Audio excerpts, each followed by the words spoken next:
Muy buenas, ¿qué tal estáis? Soy Juanma González, este es el canal L de Cultura, depende de Libertad Digital, diario y es radio, y te voy a hablar de uno de los tipos de cosas de los cuales más me gusta rajar, te lo voy a confesar. Estos vídeos vienen a colación de la oportunidad de hacer este tipo de movidas, y es hablarte de locuras semi desconocidas, al menos para nuevos espectadores que no estuvieron en los tiempos de los famosos videoclubs, y que son películas relativamente olvidadas. ¿Por qué? Pues porque quizá eran buenas o no eran buenas, eso casi ya no importa, pero han caído un poco en el relativo olvido de aquellas pantallas de tubo donde pasábamos anclados literalmente nuestros veranos. Estas 5, 6, 7 películas que te voy a decir, como te digo, están muchas de ellas en plataformas, otras no, otras son muy conocidas para cuarentones como yo, pero a lo mejor si no eras muy aficionado al cine en esa época o llegaste después, quizá quieras echarles un vistazo, porque créeme que aquí hay algo que rascar. La primera es Mutronics, vaya título, ¿verdad? Bueno, la película tiene esta estética rollo Power Rangers, muy populares allá por los 90, aunque te voy a decir que en realidad es una adaptación norteamericana de un manga y de un anime de Yoshiki Tanada. No lo he leído, lo siento, no puedo recomendártelo o no recomendártelo, pero la adaptación al cine norteamericano sí que tuvo medios. Para empezar, estuvo coprotagonizada por Mark Hamill, que bien es cierto era una estrella de serie B, ya un poquito en horas bajas después de interpretar a Luke Skywalker en Star Wars. Luego su carrera ha reverdecido mucho con las secuelas y otras cosas que ha hecho, pero en este momento él estaba un poquito en películas de terror de serie B. Y Mutronics, que en versión original se titula The Guyver, y que tuvo una secuela dirigida por el mismo codirector de esta, Gary Wang, pues realmente te deja momentos absolutamente estelares. Y te los deja sobre todo porque es un despliegue de maquillajes y horrores muy típicos de su codirector, que es Screaming Mad George, que es uno de los creadores de maquillajes y efectos especiales prácticos de películas de terror de los 80 y 90 más reputados de aquellas décadas. Estos tíos en esa época eran verdaderas estrellas del rock, y lo que hace aquí con, por ejemplo, instantes como la memorable conversión del personaje de Mark Hamill en una cucaracha gigante, sí, efectivamente, en una cucaracha gigante, son verdaderamente asquerosos, memorables, y si eras un niño alquilando películas en los años 90, absolutamente traumáticas. Créeme, busca en YouTube el momento de Mark Hamill en Mutronics, y no me refiero al bigote totalmente obsceno que lleva, sino al maquillaje de la transformación en cucaracha, y realmente es digna del peor mejor Cronenberg y los horrores corporales de los años 80 como La Mosca, etcétera, etcétera. Y esto era una película semi-autorizada para todos los públicos. Bueno, la peli tuvo una secuela que aquí en España yo creo que no llegó, pero si la buscas por The Weaver 2 de Dark Hero, me parece, pues la podrás encontrar. Los fans del anime y el manga original dicen que es mucho mejor esa segunda entrega, mucho más oscura y violenta, ya despojada un poco del aire de película para niños que sí que tenía la primera, y que básicamente se parece más al contenido original creado en Japón. Cambiamos de película a una que, te confieso, vi cientos de veces. Yo alquilé Mi Amigo Mac por encima de mis posibilidades. Probablemente mis padres tuvieron que buscar un trabajo extra durante los 80 y 90 porque yo alquilaba esta película, que era básicamente una variación barata y chusca de E.T., pues de una manera alucinante. ¿Por qué? Pues porque soy hijo del product placement de McDonald's. Se comenta que esta película la pagó McDonald's como publicidad para sus restaurantes, y es que el payaso Ronald McDonald y una escena musical rodada en un restaurante pues tiene un protagonismo sospechoso, digamos así. Pero esta historia de un pequeño extraterrestre que es transportado por un aspirador de la NASA junto a su familia a la Tierra y que acaba perdido con una familia, entre ellos un niño en silla de ruedas, oye, la ubicación de este personaje totalmente protagonista y pese a ser inválido o tener una discapacidad, cosa que ahora no se dice, lo sé, pues es casi más propio de un relato actual que de los 80, pero aquí lo hicieron, bueno, pues resultaba entrañable. Pero es que esta película es rara de la leche, tío. La dirige Stewart Raffield, que es un director de cierta trayectoria, y evidentemente los medios que tenía no eran los de T, pero era un verdadero despliegue de ese escenario típico de los small towns estadounidenses, el McDonald's, las casitas unifamiliares, tenía una escena que a mí me fascinaba de pequeño, y es que el pequeño Mac cogió un cochecito de Suzuki, de esos pequeños que había en la época, y organiza una tremenda carrera seguido por un montón de perros. A mí me fascinaba eso.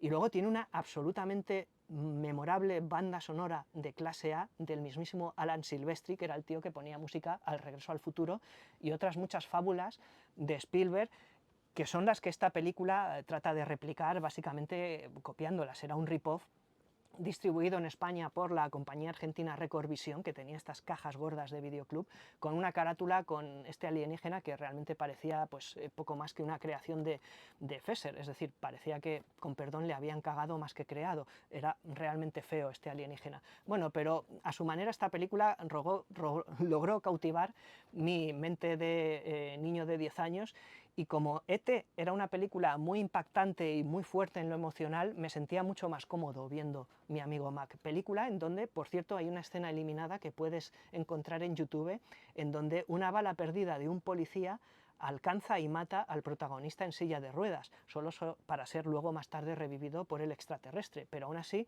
era un momento de una violencia brutal, impropia o inesperada en una película autorizada para todos los públicos. Es normal, por otro lado, que la quitaran y hoy forme parte del Olimpo de escenas eliminadas y perdidas y encontradas por YouTube.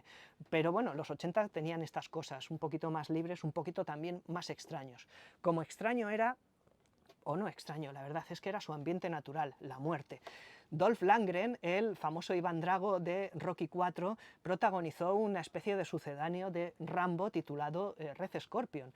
Se ambientaba en el desierto, se movía con un poco toda esta mitología rusa que por otro lado también encarnaba Dolph Lundgren, que parecía un robot pero salido un poco del mundo de Gorbachev y compañía, y que dirigió el realizador de Desaparecido en Combate 2, Joseph Zito. Joseph Zito también hacía películas de terror rollo The Mangler, con unos efectos de Tom Savini absolutamente salvajes. Ese slasher es de los más brutos de los 80, realmente sórdido. Y la cuarta entrega de Viernes 13, que quienes me escuchen en el podcast Par Impar o en Prohibido Contar Ovejas, donde le dedicamos un programa enterito a esta saga, Viernes 13 de terror. Prohibido Contar Ovejas es un programa de Es Radio, la emisora que os he nombrado al principio. Sabrán que es mi favorita. ¿Por qué? Porque es la más bruta. Como bruta es Red Scorpion, que es una película de guerra con un mamotreto humano como Dolph Lundgren pasándose al lado de los americanos junto con el, creo, realmente fallecido. Ha muerto realmente Emmett Walsh porque tenía la tana de años. Creo que sí, al final murió. Es uno de estos actores que al final lleva siendo viejo toda mi vida, de modo que no sé si ha fallecido o no. Creo que sí. Con perdón, perdóname, Emmet, si es así. El caso es que Red Scorpion es una película muy sudorosa, con esa estética terrosa de los años 80, muy Rambo 2, es decir, que el sudor asoma por los sobacos de todos los protagonistas, que son naturalmente muy duros. Es una película violenta, con helicópteros, y que alquilé como una verdadera bestia parda en mis años pretéritos. Quizá por eso estos lodos ideológicos actuales, ¿no? Probad con Red Scorpion, que es una película que sí que ha sido editada, al menos de manera pirata, pero también ha sido editada en DVD en época actual. Vamos a cambiar de género a mi género favorito, el terror, con La factoría de Charles Band, que es uno de estos realizadores y productores de serie B que en la época del vídeo fueron absolutamente histéricos en su producción.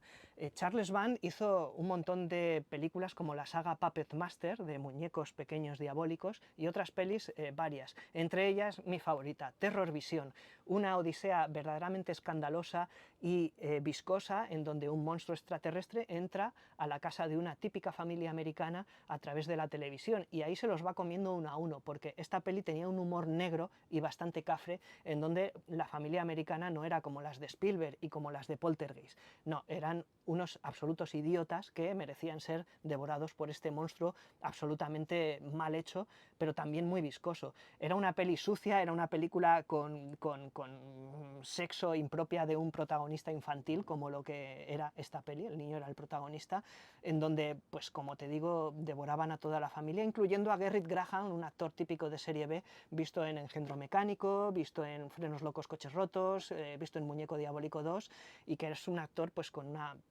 faz muy característica, ¿no? El fantasma de la ópera, de Brian De Palma. Película verdaderamente curiosa, con una carátula absolutamente memorable, de estas que te prometían emociones fuertes que luego en la película nunca llegaban. Terrorvisión es una película, yo creo que muy recomendable y con un tema musical absolutamente deleznable, pero hilarante. Voy a Juerga Tropical.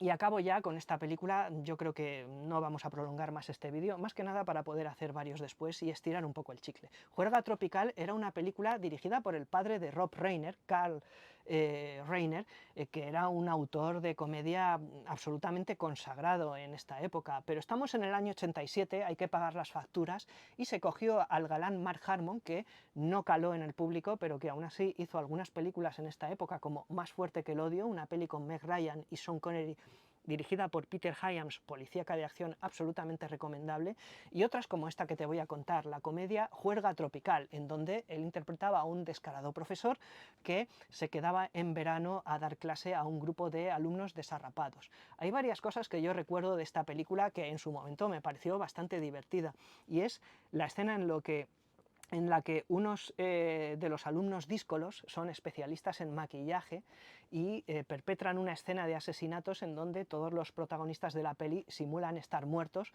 con efectos verdaderamente gore y asquerosos, uno con el ojo pinchado en un lápiz, etcétera, etcétera. Tenían un póster de Tiburón 3 pegado en sus...